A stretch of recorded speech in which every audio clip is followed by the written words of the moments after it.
Good morning, ladies and gentlemen. This is Harry Muppet. Welcome back to another Harry Masters game. Got an awesome PvZ for you here today because I looked and I couldn't see too many Protoss games in the last couple of weeks. So we are going to be checking one out today, which should be awesome. So let's introduce our players up the top side of the map.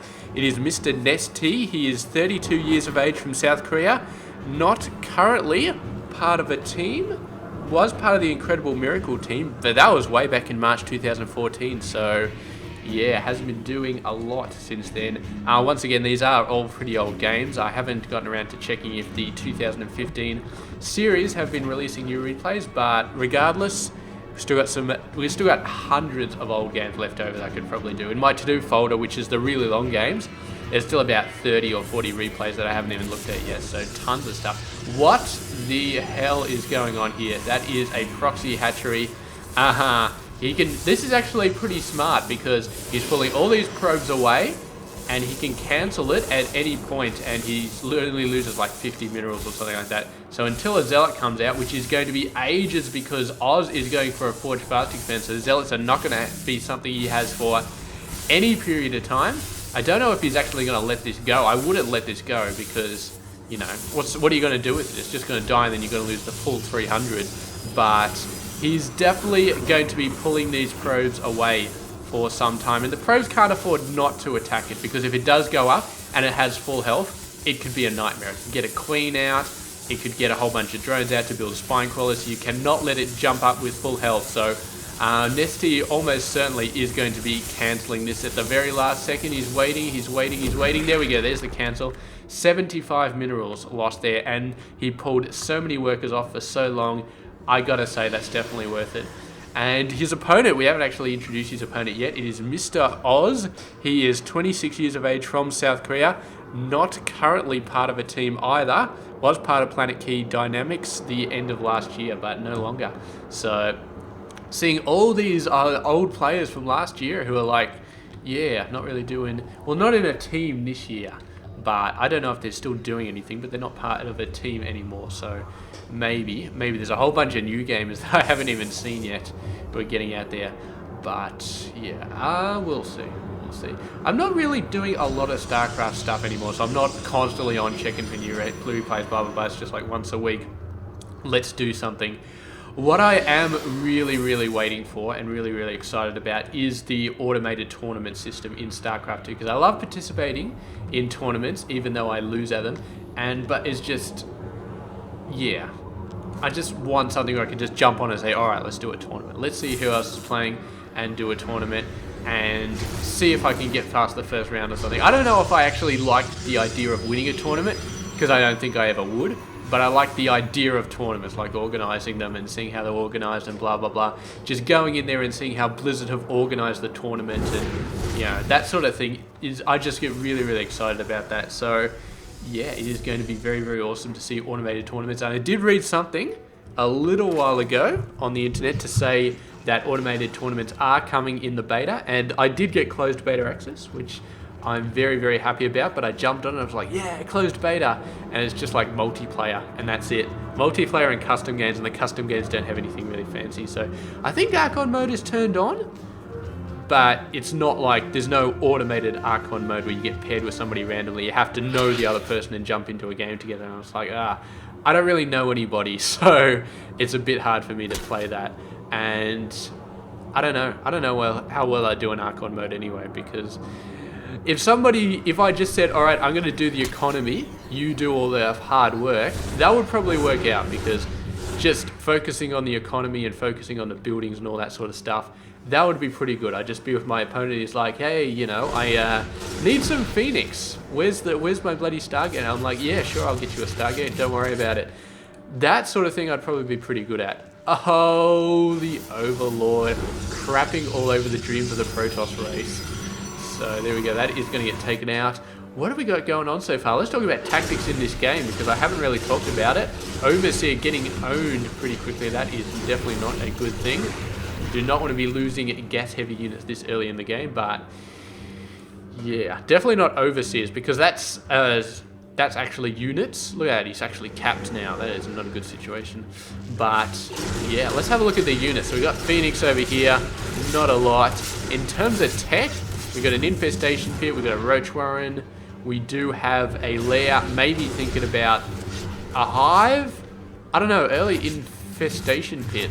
It's either for early infestors or for a hive or for swarm hosts, of course. Swarm hosts, yeah, there we go, swarm host research. So NesTea going for the swarm host, and Mr. Oz, fortunately, does have his robotics bay coming on up, so he should be quite able to deal with the swarm hosts when they start coming out. I don't know, you guys should probably let me know in the comments, because I'm definitely just going to be doing weekly videos at this point, but I'm sort of trying to make big videos every week. So I only do one video a week, but it's a big video. However, big videos, you end up with a lot of swarm host sort of action going on. Sometimes they're awesome games, like Muta's the whole game and all sorts of crazy stuff, but sometimes they're just swarm hosts and you're just a ton of classes and people just dancing around. So you guys let me know what you'd prefer, because I could do smaller games as well. I can do games that last for like 20, 15 minutes, Starcraft 2 wise. So it's shorter, but there's less chance of boring swarm host action. So if you're happy with any game, let me know and I will do any game. Because all the games in my to-do folder are just like, they're really long ones. So anyway, we have had quite a few good ones though that don't involve too many swarm hosts, really long games, but yeah, we've had a lot of swarm host games as well. But it's interesting. It's like just a crazy amount of I don't know, what was I going to say? It's like dealing with swarm hosts is like the age-old question in StarCraft 2. How do you deal with swarm hosts? It's like, I mean, if you've got mass zealot, you get roaches. If you got mass phoenix, you get hydras. If you get mass swarm hosts, there's no answer to the question. I mean, a lot of players have tried a lot of things, and there are definitely counters to hold them off, but there's no counter to beat them. Like every other unit in the game, there's a counter to beat them. Like you build immortals to counter roaches, you build immortals to counter queens, but there's never a unit to counter the swarm host. There's absolutely no unit just to counter it. It's a whole tactic readjustment. So if you say, all right, swarm hosts are out there, I got to rethink my entire plan. I got to rethink absolutely everything that I was planning on doing to deal with these swarm hosts, because if you don't, if you get up to 20 swarm hosts, then that is it. If you cannot beat the swarm hosts, you cannot win the game. And yeah, you basically have to make this combination of like 3 or 4 different units and make that most of your army just to deal with the swarm hosts, and hopefully they can take out everything else. But usually they just have to deal with the swarm hosts, because once a player starts using swarm hosts, that's it. That's basically their entire army is just swarm hosts or units that support the swarm hosts, like corruptors, like I don't know, hydras and infestors and stuff like that. Units which balance out the swarm hosts very, very nicely. Like, you don't see a lot of players going for swarm hosts and then building a lot of lings. I mean, you don't need lings when you have swarm hosts, because swarm hosts make their own lings. So you never see ling swarm hosts. You just see units that sort of counterpoint the swarm hosts, if you know what I'm saying. So once the swarm hosts are out, it's pretty much both players are like, how do I support these swarm hosts? How do I destroy these swarm hosts? And that's all they're thinking. So here we go, a bunch of zealots coming in here. Very, very nice job. Got a couple of void raids coming out, a colossus coming out as well. Corruptor's doing a very nice job at scaring this guy away, and we've got a counter attack here. No, it is just the locust. They're not quite going to be able to make it in here, but they are staying in range of this base. And force fields, I don't know how much force field energy Oz has, but it's not going to be enough. Here we go, they're getting in range. The colossus are having to run out of there, doing a quick jump and run sort of thing, taking a hell of a lot of damage considering how little amount of time they spent in range of those swarm hosts. But here we go, he's thinking about pushing out, but you cannot push out against locusts unless you have an insane amount of colossus. 3 is not an insane amount, 6 or 7 is an insane amount, and he needs to have that many if he wants to be able to do a push against locusts. But here we go, he's just going to be falling back. NesTea getting a nice little Roach Queen Corruptor force in there.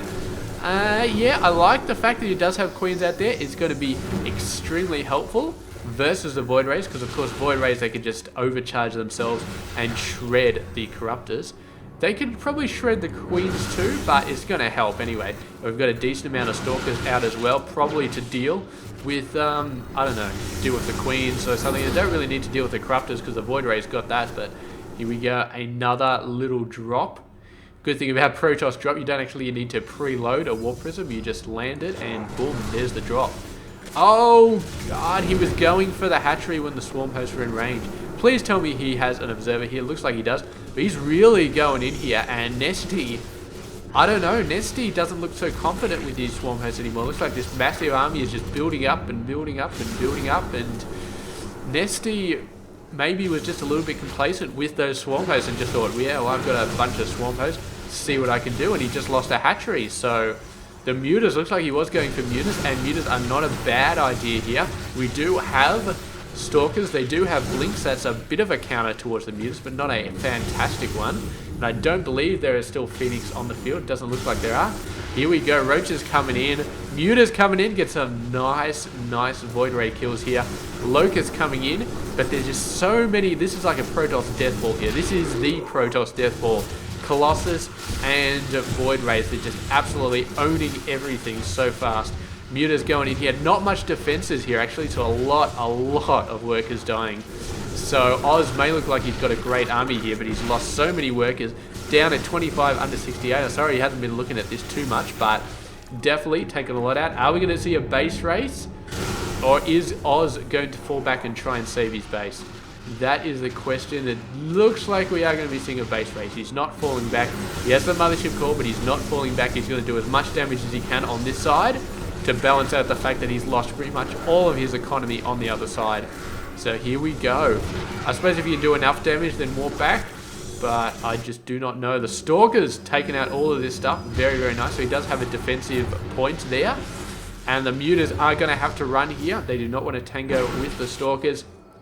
Looking for an intercept there on the mutas. Looks like he is going to get it, unless NesTea does a bit of a zig, and there he goes. There is his zig going around the main force, getting out of there. But those mutas, despite the fact that they are so awesome at destroying crap in the Protoss's base, what does NesTea have to deal with this army? That is the question. Let's have a look at his army. He's got a lot of mutas, he's got a lot of Swarm Hosts and Corruptors. Nothing that really deals with the Stalkers a bit effectively. I mean, the Locusts, you can say the Locusts deal with them effectively, but that's, I mean, Oz can move around those guys. So he can just retreat when he wants to retreat. And the question is, can he get into this base without losing all of his Stalkers? Because the Stalkers are definitely going to be taking some serious hits. Nice group of Stalkers here defending the last heavily mined base. This base is sort of heavily mined, but not really. And here we go. Looks like Oz with his Death Ball is going to be pushing in nice and hard. Hopefully he's got enough to just stop the Locust cold. Some force fields there, going to be absolutely beautiful. The mutas coming in at exactly the wrong time for Oz. He's going to start taking a decent amount of damage. Are the Stalkers going to be able to hold off here? I'm not sure. It's looking very, very dicey. The Void Ray is going to work. They are attacking the mutas, not so much the Corruptors. So the Void Ray is almost all dead, and the Corruptors still sort of alive. But there we go. Not that many Void Rays left. Only one Void Ray. But the Stalker population is still pretty nice. Maybe some Lings could help out here, but I'm not really sure. Yeah, I mean, once the Void Ray goes down, the Corruptors can start to try and take out the Colossus. Once the Colossus are down, the Locusts are just going to be able to own everything. They're already starting to own everything. There's only 3 Colossus left, which is not too bad. But I still don't see NesTea breaking this. The Locusts aren't enough to do it while there are 3 Colossus here. The Corruptors going in, take out the last Void Ray. Now they just need to get an angle on the Colossus, and then NesTea may be able to hold this off. But the Corruptors starting to get a little bit too close to the Stalkers, starting to take some damage.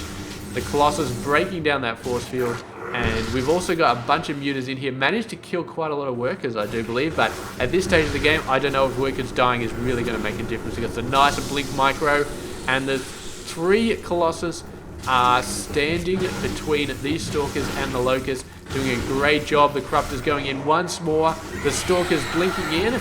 They almost took out a few Swarm Hosts. I think they did actually, but here we go. They're actually being pushed away. One Colossus goes down. Another one, very, very close to dying, does go down, but the third Colossus will stay alive due to some nice Stalker micro. And there we go. The Swarm Hosts all dying. And that is it. I think that NesTea has lost this game. He's got a beautiful swarm of mutas out here, but there are still Stalkers, and the Stalkers are chasing them, and I don't see how NesTea can win this game anymore. I'm pretty sure that he has lost it.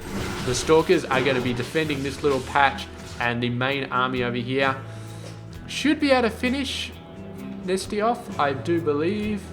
Hopefully. There's a bunch of workers over there, and there is a base over there, so if he puts 2 and 2 together, maybe he can start to get back into us. But if the Stalkers really, really push themselves into it, they should be able to do something here.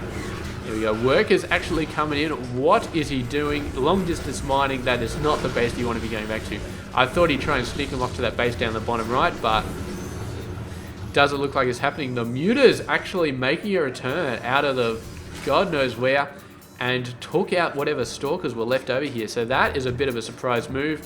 What do we got now? We've got 17 Stalkers, 16 Mutas, 1 Swarm Host, and a smattering of miscellaneous units all over the place. We've got a fully mining base over there. We've got the Stalkers over there. Stalkers are going to be killing some workers. The Mutas are going to be killing these workers.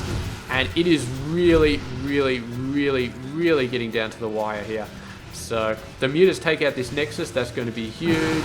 The Stalkers going in here. They're going to be taking out a whole bunch of tech structures. That's going to be huge.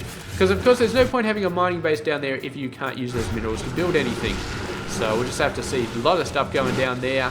The Nexus going down there. It looks like we may have a base race, like a serious base race right here. And I don't know who would win, because Blink Stalkers, they are the counter to Mutas. And Mutas, they surprised the last batch of Stalkers and managed to take them out. I don't think they're going to surprise this batch of Stalkers. And we'll just have to see. Ling Speed only just now coming out. I guess Ling Speed would have been incredibly useful against the Stalkers. I suppose that's why he didn't pull out the Lings a bit earlier to deal with the Stalkers, because they didn't have Ling Speed. And Stalkers can, they can sort of fall, kite normal Lings to some degree, because they're just not as fast. Although maybe they're as fast as Stalkers, I don't know. But you really need speed to be able to really start taking out the Stalkers. So here we go. We've got a base race going on. We've got this base. We've got 5 spine crawlers. So NesTea has been busy. He's got a spawning pool. He's got 5 spine crawlers. And Oz is going for it. This is when the Mutas need to come in and start making themselves known. And that is where they're going to come in. The spine crawlers and the Mutas versus the Stalkers.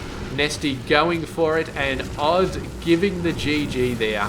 So it looks like he is gone, and he just could not handle both of them at the same time. Very, very nice play by NesTea, getting those spines up at the very end, and it definitely won him those spine crawlers. So yeah, excellent, excellent game there. I could have sworn that Oz was the victor like 5 minutes ago, but those Mutas somehow managed to take out both squads of Stalkers and just did an exceptional, exceptional job. So that is it. Game done. Thank you very much for watching. I do hope you enjoyed it, and I will catch you guys next week with another game. Stay tuned for that.